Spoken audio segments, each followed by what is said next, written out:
오늘 함께 묵상할 말씀은 레위기 13장 18절부터 39절까지입니다. 레위기를 읽다 보면은 상당히 개인적인 부분부터 오늘과 같은 전염병이 돌 수 있는 공동체적인 부분까지 다루고 있는 것을 우리가 볼 수 있습니다. 오늘은 어제와 같이 나병과 관련된 피부병에 대해서 오늘 본문은 다루고 있습니다. 이 부분을 읽으면서 우리가 주의해야 될 것이 있습니다. 그것 중에 하나는 병의 상태에 대해서 오늘 본문 가운데 나온 설명이 의학적으로 충분하지 않은 데다가, 그리고 여기에 있는 이 구절들이 하나님께서 제사장들에게 너희들이 이 병을 치료하기 위해서 진단을 이렇게 해라라고 주신 말씀이 아니라는 것입니다. 제사장에게 이 말씀을 주신 이유는 제사적인 관점에서 이 사람이 정하고 부정한지를 제사장이 선언해야 되기 때문에 이런 가르침을 주셨다는 것입니다. 즉 치료의 목적이 아니라는 것입니다. 왜냐하면 제사장은 치료를 할 수가 없습니다. 상태를 보고 정하다 부정하다 이렇게 선언할 수밖에 없는 것이 제사장의 바로 한계였습니다. 그래서 나중에 14장에 보게 되면 환자가 이 병으로부터 정결하게 되었을 때에도 이 행하는 정결 의식도 제사장이 무언가를 해서 이 사람이 나았기 때문에 정결 의식을 행하는 것이 아니라 환자가 병에서 하나님께서 낫게 해주셨기 때문에 낫게 한 후에 그럼 제사장이 무엇을 해야 되는가에 대해서 나온 것이 바로 그 14장에 있는 정결 의식이라는 것입니다. 또한 다른 주의할 점은 13장에 나와 있는 이 증상을 판별하는 내용을 보고 나서 나나 아니면 내 주변에 이런 피부병 같은 증상이 있는데 여기 나온 증상하고 좀 비슷하네, 내가 혹시 나병인가 아니면 이런 병인가 진단할 수 없다는 것입니다. 왜냐하면 이 13장에 나와 있는 이 묘사들은 의학적으로 자세하지 않습니다. 이유는 다시 한번 말씀드리지만 이 13장이 치료를 위해서 그 목적으로 쓰여진 것이 아니라 제사장이 이 사람이 제사에 아니면 공동체에 참여할 수 있는가 없는가를 판단하고 선언할 수 있는 그것을 위해서 하나님께서 이 말씀을 주셨기 때문입니다.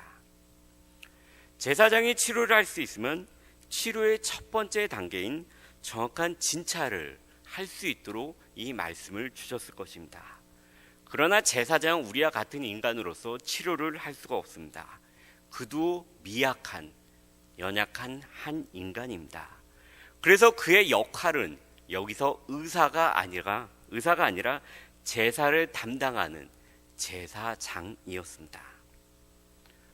오늘 본문에서 계속해서 나오는 것은 제사장이 이 상태를 보고 나서 그럼 이 상태가 부정한가 부정하지 않은가에 대해서 그가 계속해서 얘기하는 것입니다. 그래서 이런 상태이면 제사장은 이 사람은 정하다라고 얘기를 하는 것이고요, 이런 상태이면 이 사람은 부정하다라고 얘기를 하는 것입니다. 이 정하다 부정하다라는 내용이 오늘 본문 가운데서 계속 반복되어져서 나오고 있고, 사실은 이것이 오늘 본문 가운데서 가장 중요한 내용입니다. 그럼 부정하다와 정하다, 즉 부정하지 않다에 대해서 오늘 한번 살펴보도록 하겠습니다.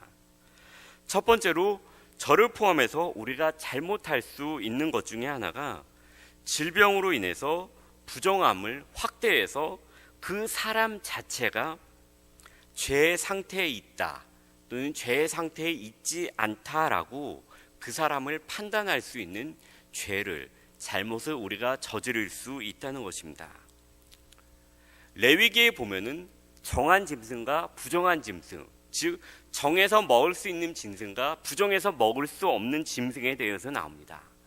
만약에 모든 부정한 것들이 죄와 연관이 되었다면 하나님께서는 너희들은 부정한 짐승이 보이는 족족 사냥을 해서 그것을 모두 다 이 지구상 가운데서 멸하라라고 말씀을 하셨을 것입니다.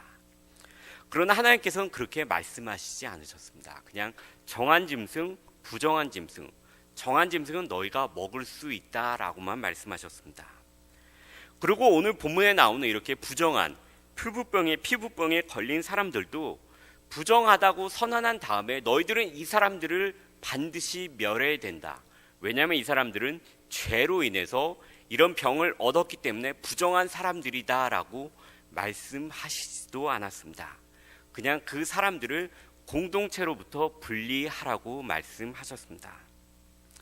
그렇기 때문에 부정한 것과 죄를 연결시켜서 생각하는 것은 상당히 위험합니다.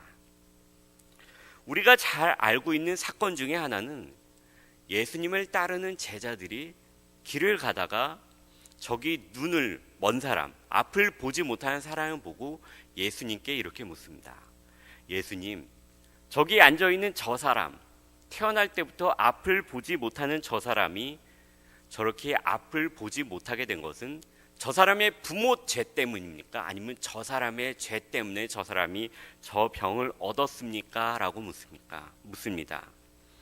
이게 특별히 그 제자들만의 생각이 아니었습니다.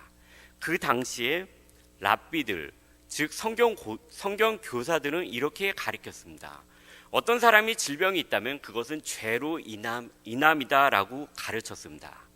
그래서 예수님이 그 제자들을 향한 그 가르침은 사실은 그 세대의 사람들 그리고 그 세대의 성경 교사들을 향한 가르침이었습니다.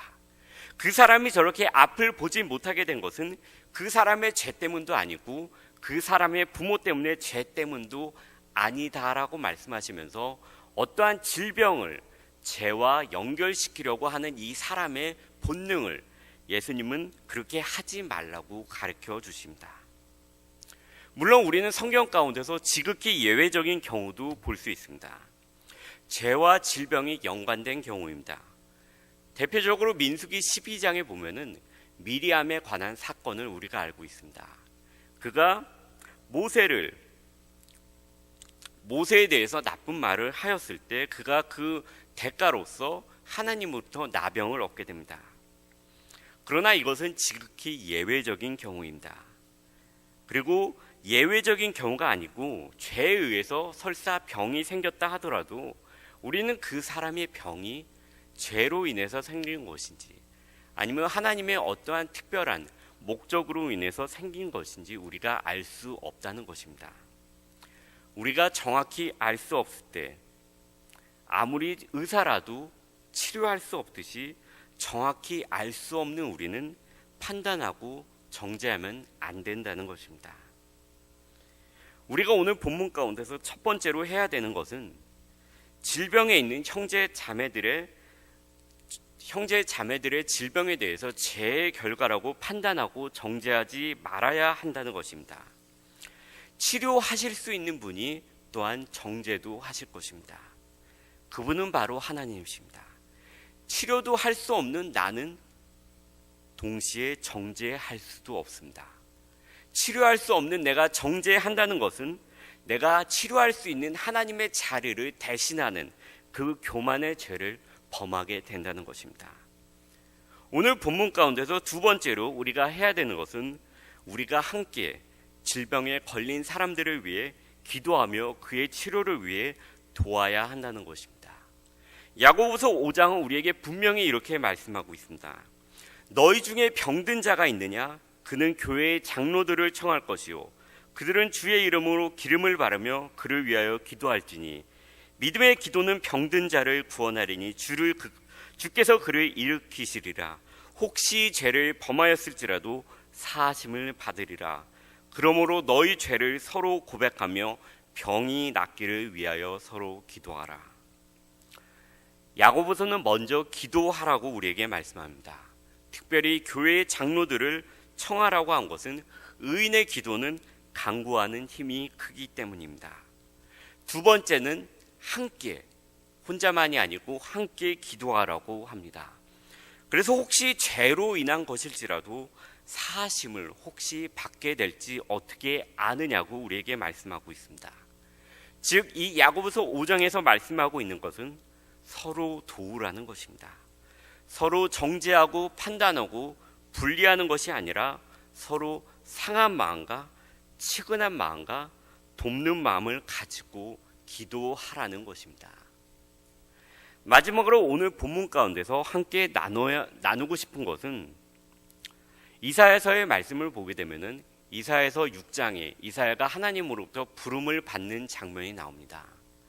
이사야가 하나님의 영광을 보고 그 가운데 이렇게 얘기합니다. 그때 내가 말하되 화로다 나여 망하게 되었도다.